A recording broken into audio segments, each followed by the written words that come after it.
واجب الاحترام برادران اسلام، پردہ نشین مائیں اور بہنیں، آج میں آپ حضرات کے سامنے عظمت قرآن کے موضوع پر مختصراً اظہار خیال کرنا چاہتا ہوں۔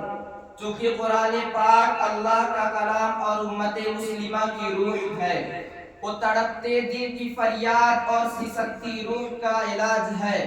اس نے درندہ صفت انسانیت کو جھجھوڑ کر ایک حیات آفریں پیغام دیا۔ ظلم و بربریت کی خونی دلدل میں پھنسے ہوئے انسانوں کو امن و انصاف عطا کیا۔ اس نے بدگموں کو ساربان و سالار کارواں بنایا۔ وحشت و جہالت کے اندھیاروں میں علم و عرفان کے چراغ روشن کیے۔ مردہ دلوں میں ایمان و ایقان کی باد بہاری پیدا کی۔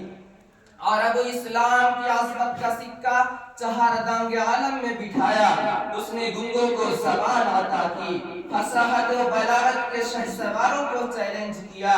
اس نے احتساب نفس اور احتساب کائنات کے پیغام سے دنیا کو روشناس کرایا اور پوری انسانیت کو بیدار کر کے ان کے دلوں میں عزت و حرمت، امانت و دیانت، عفت و عصمت، مروت و شجاعت، کرم و سخاوت اور صالح معاشرے کی تعمیر کی۔ اس کے ایک ایک لفظ، ایک ایک کلمہ اور ایک ایک طرز تعبیر نے پوری کائنات پر ایک گہرا اثر ڈالا۔ اس کے پیغام نے ناخواندہ و جاہل معاشرے کو قدوسیوں کے مقام پر کھڑا کر دیا۔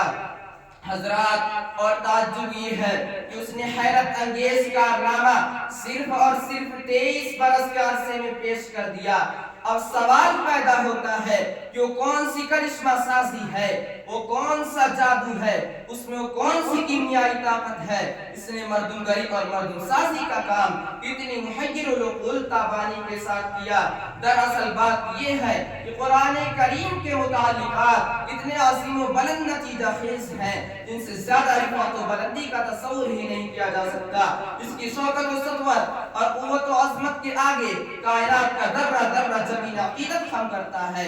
آئیے اس کے متعلقات پر ایک طائرانہ نظر ڈالیں۔ یہ قرآن کس کا کلام ہے، کس کے واسطے سے نازل ہوا، کس شخصیت پر یہ اترا، اس کا زمانہ نزول اور مقام نزول کیا ہے۔ یہ قرآن اس واجب الوجود کا کلام ہے جو تمام صفات کمالیہ کو مستجمع ہے، جو بادشاہوں کا بادشاہ، حاکموں کا حاکم اور آقاؤں کا آقا ہے، ازل سے ابد تک جس کا سکہ جاری ہے، اس کی اجازت کے بغیر درخت کا کوئی پتا تک نہیں ہل سکتا، مرغزاروں میں شادابی نہیں آ سکتی، اس کی خدائی کے آگے تمام مخلوق ساکت و صامت رہتی ہے۔ اس کی تعریف و توصیف کی کسی قلم و زبان میں طاقت ہی کہاں۔ صحیح فرش زمین سے عرش بری تک تیرے ہی جلوے، تیرے ہی سائے، ہر ایک ذرہ تیرا ہی مظہر۔ اللہ اکبر، اللہ اکبر۔ ذرے کو چاہے خورشید کر دے، صحرا کو چاہے گلزار کر دے، سب قطرہ تو ہے سمندر۔ اللہ اکبر، اللہ اکبر۔ یہ صرف کتاب نہیں ہے بلکہ کتاب ہدا ہے، بلکہ کتاب شفا ہے۔ یہ صرف کتاب نہیں بلکہ کتاب رحمت ہے، کتاب عظمت ہے، کتاب سعادت ہے، کتاب ثواب ہے۔ اور یہ قرآن نازل ہوا ہے اس فرشتے کے ذریعے۔ اس کے بارے میں آتا ہے کہ وہ سید الملائکہ ہے۔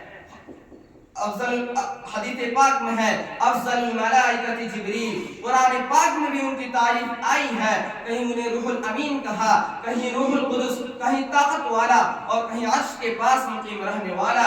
ارشاد ربانی ہے انہ لقول رسول کریم ذی قوۃ عند ذی العرش مکین مطاع ثم امین۔ کہ جبریل علیہ السلام ایک معزز طاقتور قاصد ہیں، عرش پر ان کا مقام سب سے بلند ہے، سید الملائکہ ہیں، اور اس کے ساتھ ساتھ امانت دار بھی، جن کی طاقت تاریخی حقائق اور قرآن شواہد سے بھی معلوم ہوتی ہے کہ آپ نے قوم لوط کی بستیوں کو اپنے بازوؤں سے اٹھایا اور آسمان پر لے جا کر نیچے پٹک دیا، اور قوم ثمود پر ایک زبردست چیخ ماری، اس سے پوری کی پوری قوم وہیں ڈھیر ہو گئی۔ چشم زدن میں آسمان سے نیچے اتر آنا اور زمین سے اوپر چلے جانا، یہ بھی آپ کی سرعت و طاقت کی دلیل ہے۔